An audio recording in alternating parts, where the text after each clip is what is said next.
Welcome to the Joy Unleashed Project, where we explore the art and science of living a vibrant, purposeful life after 45. I'm your host, Mattie, and I'm here to guide you through transformative conversations that will ignite your inner brilliance. In each episode, we'll dive deep into the transformation framework, sharing powerful stories, expert insights, and practical strategies that help dynamic women, just like you, embrace this exciting chapter of life. Whether you're navigating a teenager at home, an empty nest, caring for aging parents, or all of the above, or you're simply ready to prioritize your own joy, you're in the right place. Get ready to unlock new possibilities, build meaningful connections, and create the vibrant future you deserve. This is more than just a podcast. It's your invitation to join a community of bold women who are rewriting the rules of midlife. Let's unleash your joy together. This is Joy Unleashed Project episode 13, the Overwhelm Trap, Why You're Exhausted, How to Reclaim Your Spark. Hello, beautiful souls, and welcome back to Joy Unleashed. If you are joining us for the first time, I'm so glad that you're here. This is the space where we stop apologizing for taking up space in this world, where we redefine the rules of midlife, and where we find the joy that's been hiding under that big laundry pile. I want to start today by asking you a question. When was the last time someone asked, "How are you?" and you answered, "I'm good, I'm fine." But in your head, you're actually screaming, "I am drowning, I am exhausted, and I have no idea how I'm going to get through this week." If you just nodded your head, or if you're driving and shouting yes at the dashboard, this episode is for you. Today, we're tackling the invisible epidemic facing women over 45, chronic overwhelm. We're going to talk about why it hits us so hard right now. Spoiler alert, it's not because you're failing. What you can do about it and how to finally stop surviving and start flourishing. So take a deep breath, drop your shoulders away from your ears, and let's dive in. Let's get real for a minute. Why does life feel heavier now than it did at 30? You think by 45, 50, or 60, we'd have this all figured out. I hear this from my clients all the time. They're like, why at my age am I just now starting to ask these questions and try to figure out what is wrong? We're wiser now. We're more experienced. So why does the to-do list feel more aggressive? Here's the truth that society rarely tells us. You are currently living in the perfect storm. First, look at the logistics. Many of you are in the sandwich generation. You might still have kids at home, maybe teenagers with big emotions or young adults who still need help. Simultaneously, you are navigating the complex emotional world of aging parents. You are the CEO of your household and the caretaker-in-chief for two different generations. Second, let's talk biology. If you are navigating perimenopause or have moved through menopause, your brain and body are shifting. That estrogen drop, it doesn't just give us hot flashes. It actually changes how we handle stress. The resilience buffer we had in our 20s is thinner. We get stimulated faster, noise is louder, the mental load feels heavier because our neurochemistry is literally asking us to slow down, while our life is screaming at us to speed up.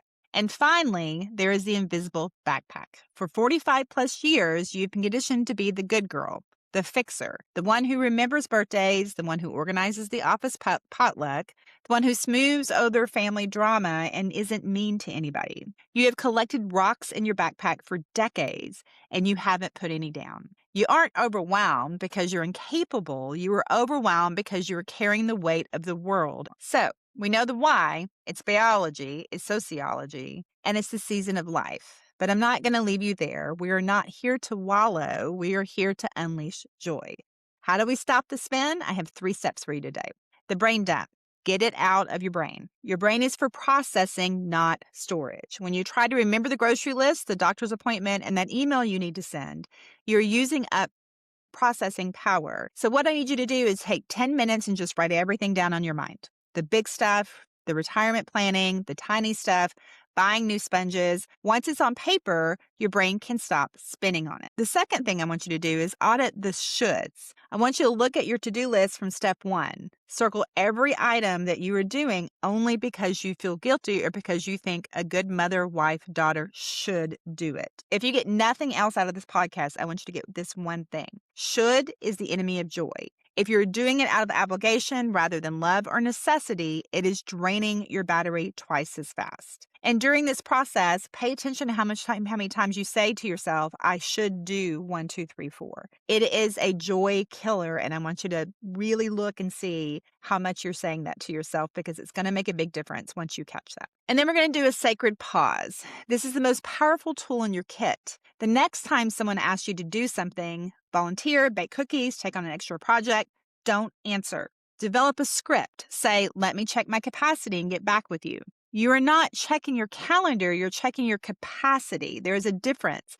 You might have time on Tuesday at 4 p.m., but do you have the energy? Capacity is a really important tool for you to audit throughout the day and throughout the week, because it helps you understand, am I doing things because someone is asking me to, or because I want to and I have the capacity to do it? Now, I can hear you thinking, okay, Mattie, this sounds great. I want to pause. I want to ditch the shoulds. But if I say no, I feel guilty. If I set a limit, people get mad. I don't know how to actually do this without feeling like I'm being selfish. And that right there, that is the root of the overwhelm.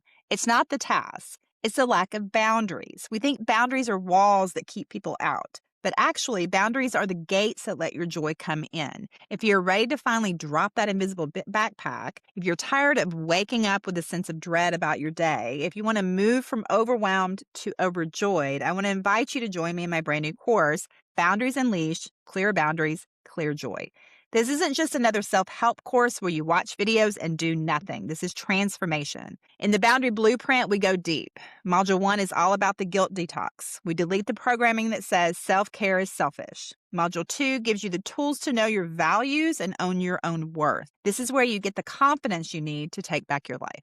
Module 3 gives you the scripts, exact words to say to your boss, your partner, your kids, and your pushy mother-in-law, so you can say no with grace and zero apology. And Module 4 is the Flourish formula, how to structure your day so that your joy is the priority, not the leftovers, and keep it going throughout your life. Imagine waking up on a Saturday morning and realizing you have nothing. You have nothing to do, only things you want to do.